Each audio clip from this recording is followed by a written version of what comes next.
Imagine this. You finally get the email you've been waiting for. Congratulations. You've received a raise. Your salary jumps from $50,000 to $65,700 a year. You celebrate. You order dinner instead of cooking. You start browsing for a newer car.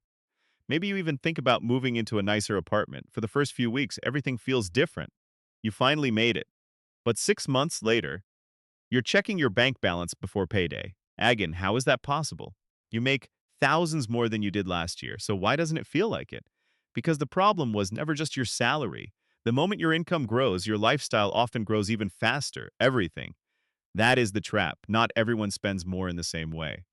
Most people fall into one or several of these four traps: the upgrade trap, a better phone, a newer car, a larger TV. Nothing is broken, but everything suddenly feels old.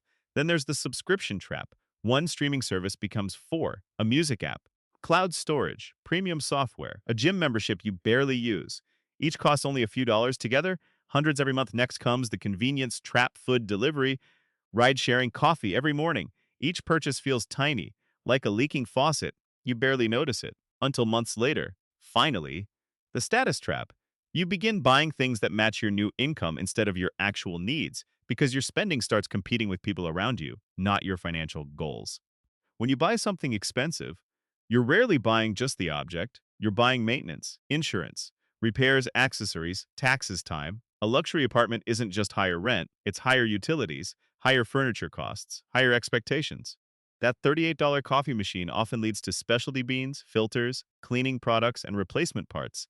You're not buying one thing, you're buying an ecosystem. Let's imagine you receive a raise worth 1,180 extra each month after taxes. Sounds incredible. But then, your apartment costs $420 more. Your car payment rises by $290. Insurance increases by $86. Subscriptions grow by $49. Weekend spending quietly climbs another $230. Almost your entire raise disappears, not because you lost money, because your lifestyle claimed it before your savings ever could. That is the math. So where does your raise actually go? Think about buying a new smartphone. You pay the retailer pays the manufacturer pays suppliers. The suppliers pay factories, banks finance production, shipping companies move the product, governments collect taxes, insurance companies protect shipments, marketing agencies advertise it, payment processors take a fee. Almost everyone gets paid except your future self. Your salary doesn't simply leave your account, it gets divided among dozens of businesses designed to capture your spending, like a cup of coffee that quietly costs you every morning.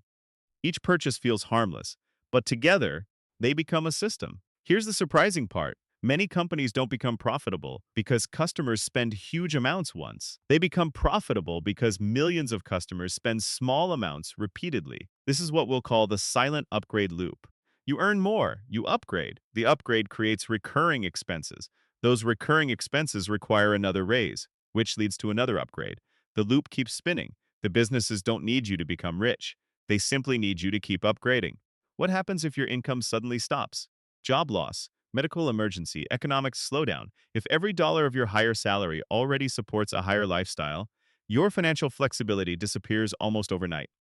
The people who look wealthy often have the least room to breathe. Meanwhile, someone earning less but saving consistently may sleep much better at night. Freedom isn't always visible. So what separates people who build wealth from those who simply earn more? One variable, the savings gap. Imagine two people each receive the exact same raise. The first immediately spends every extra dollar. The second saves and invests just 65% of every raise before changing anything else. 5 years later, their salaries may look similar. Their bank accounts won't. Income creates opportunity. Habits determine the outcome. Let's compare two coworkers. Sarah earns $72,400 per year. Every raise becomes a nicer apartment, a newer car, more subscriptions, and more dining out.